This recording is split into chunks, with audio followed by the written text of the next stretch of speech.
All right, hey everybody, what's up? I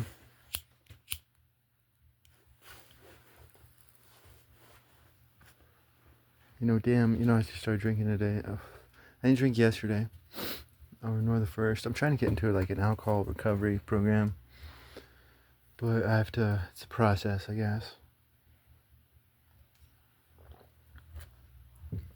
But here I am. I woke up today. I was cranky for no fucking reason. Didn't want to do shit. Anyways, like the subject I'm talking about right now, it's like I had the inspiration to do it this morning, but I'm like, fuck it, I don't want to do shit. Um. Anyways, this is also random, but like I made some videos, and like the only comments, like nobody's watching, but the only comments were like, clean your fucking house. And it's a bit more clean. So there you go, everybody. I didn't have fucking money. I had to bum some money off my fucking landlord, who's awesome, Calvin. He gave me 10. He spotted me 10. He knew I was good for it. But I'd like look at my bank account. I'm like, shit, I have like $3. Zero in my wallet. But life is good. I like life because I was watching this video this morning. It was a history video, and it was talking about this Slavic Muslim from Spain, from Al-Andalus. And he was a protege of Al-Mansur, the Balts, right?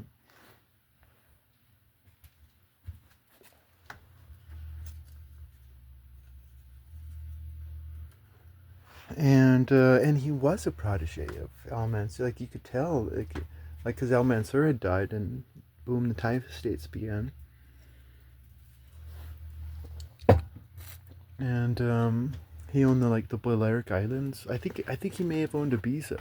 Like, fucking, he owned fucking Ibiza. I don't know where Ibiza is, but I think he may have. I think they're in the Balearic, but I could be wrong. But he invaded Sardinia, right? Because he's a protege of Al-Mansur, right? And he's trying to fight for Allah and trying to do good and shit. And anyways, this is and then I watched a second video, and it was on one of my favorite subjects, Mesopotamia, and it was in the region of Anatolia with the Hittites, and there was a people to the north of the Hittites. Like I should totally draw this out. Like I should totally draw this out. Let's see here. Okay. All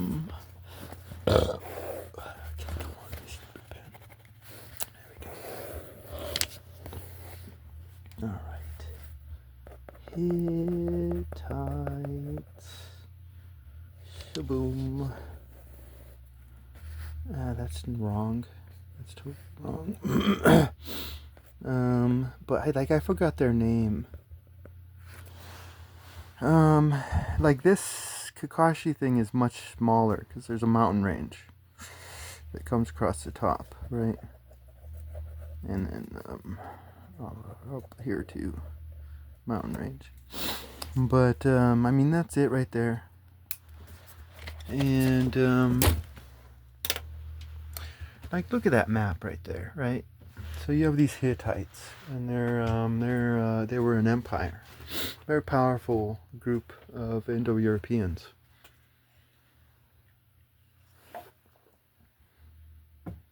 And I was listening to their history, and it just didn't make sense to me. It did not make sense to me. I'm like trying to make sense of it. I'm like listening to this history, and I'm like, what's going on here? This does not make any free sense, you know, because it's like,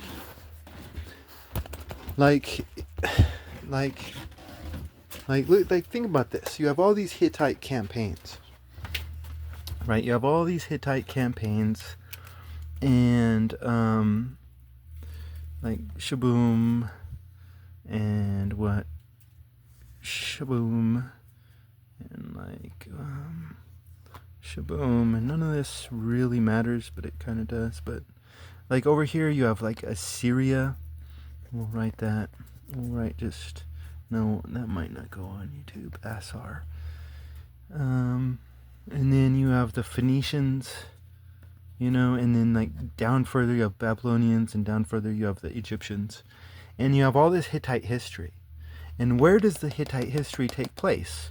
It takes place all over in the quote-unquote important parts of the world, right?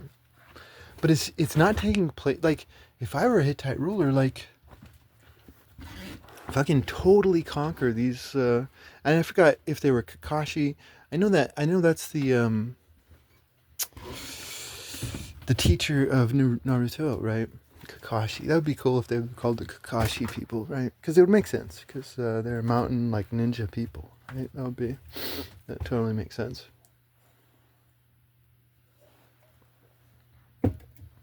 But anyways, like I saw this video and they were talking about these people because like I'd been learning the history, and I'm just like thinking, why had they never conquered the Kakashi people? It's like if they want to be more successful in their campaigns of like empire, then they should get rid of the threats to their rear, right? Totally. Like they should totally fucking get rid of the threats to their rear. Now, the subject of this video is modern historical analysis, you know? And it's like, fuck you guys. Like you guys are doing a lot of great work out there as historians. A lot of great rational thinking, logical thinking, and scholarly stuff. You know, but I don't like it. So let's start with Spinoza. Because like I started reading Spinoza at one point and it was like I couldn't get through a few paragraphs before I started gagging.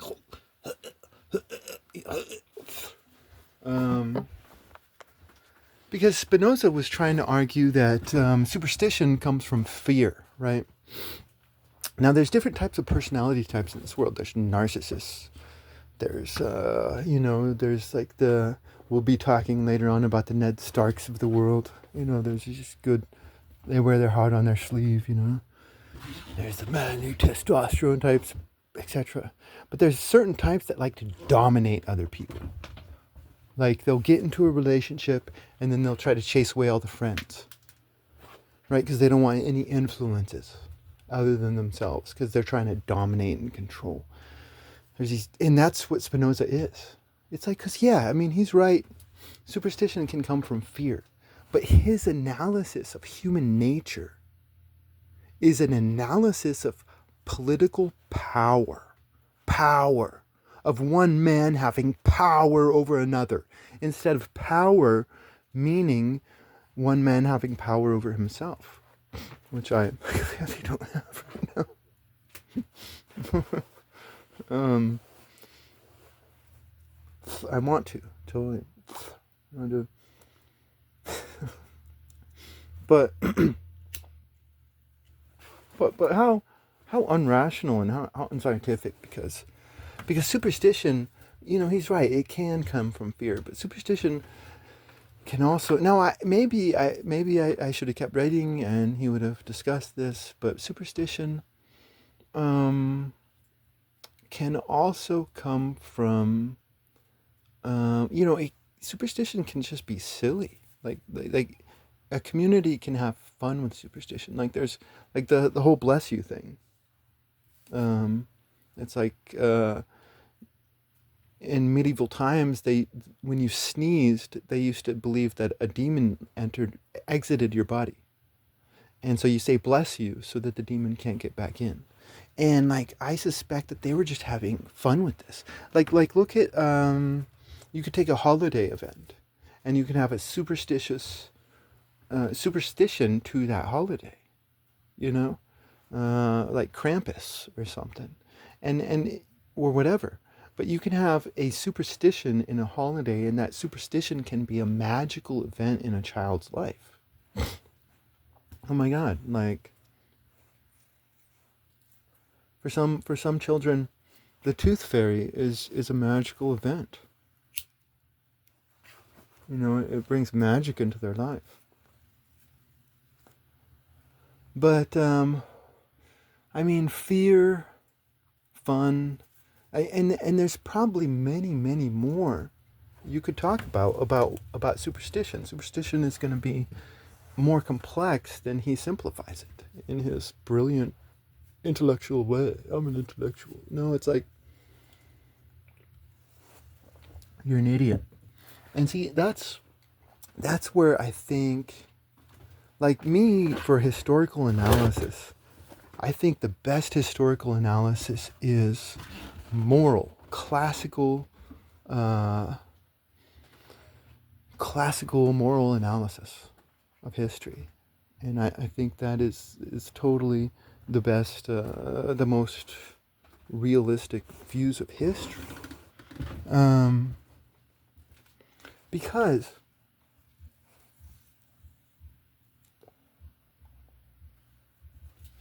like when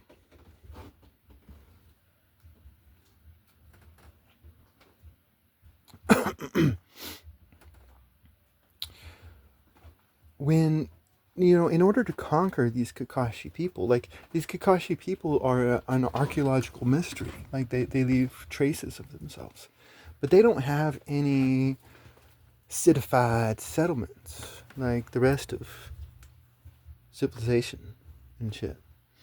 And so they're harder to track down. They're there, and they believe that, instead of kings, they had kinship clan type whatevers, right? But they could unify either for defense or offense. Um,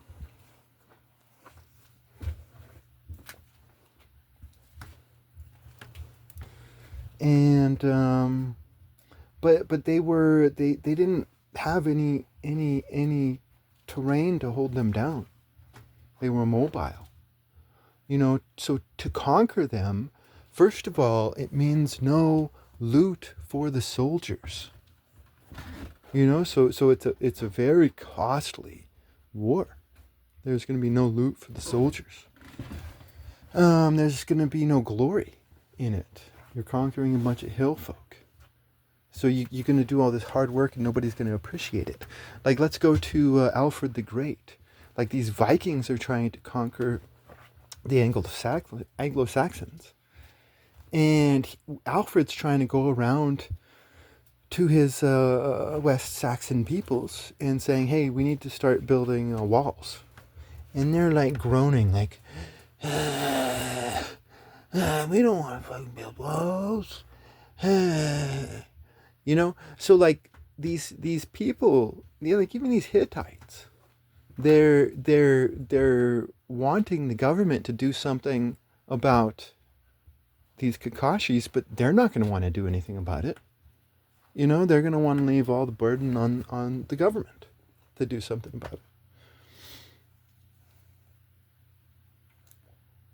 So that to me explains this map.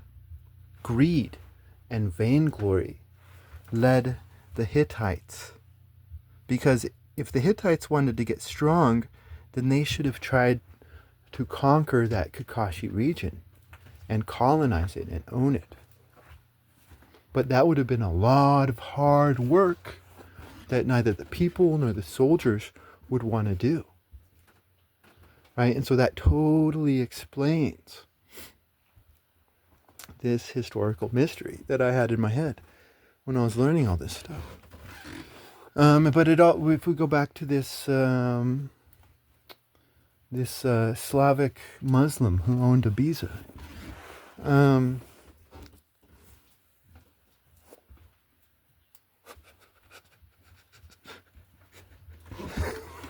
that sounds funny, but anyway, no, history's fun like that sometimes, I think.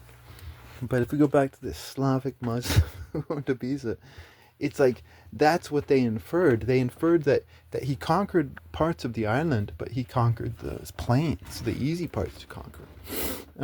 But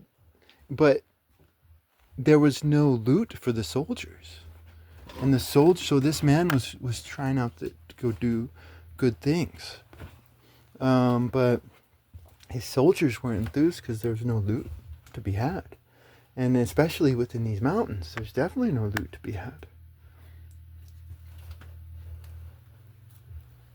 I mean, if you look at the Russians, Moscow prospered when it went east, right? Moscow prospered when it went east. When it went south, it also prospered a bit. But whenever it got into Europe, it always, maybe gain here and gain there. Maybe they could throw their dick around and say, hey, we're equal to you. But they didn't get much out of it, and who were the ones who were doing it? Like, I hear it was, a lot of Ukrainian Cossacks. So what have these Russians themselves, these Moscowians, been able to go out there and brave the colds of Siberia? No, it was these Ukrainians.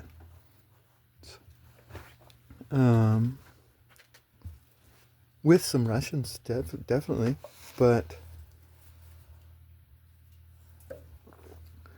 they were hardier, right?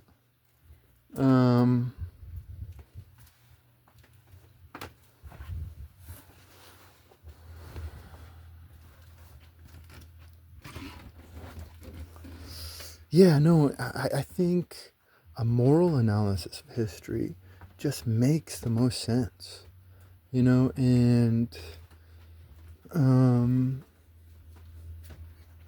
and when I mean a moral analysis, like I think Ned Stark is naive. We shouldn't be naive. We should just be purely fucking rational.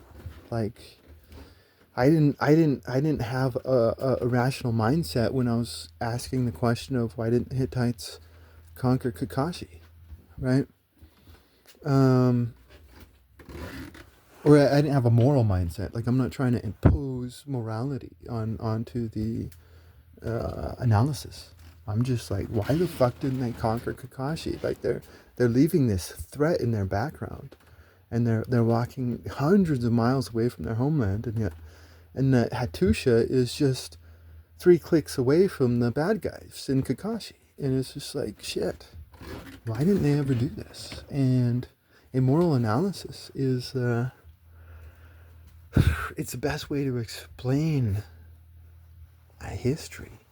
But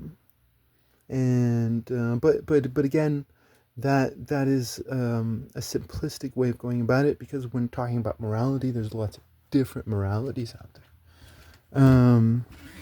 But I think just this simplistic, classical vainglory and greed and laziness and effeminacy, the effeminacy that can possibly be created by city living. This just classical, simple moral speech, malice, power, all that stuff.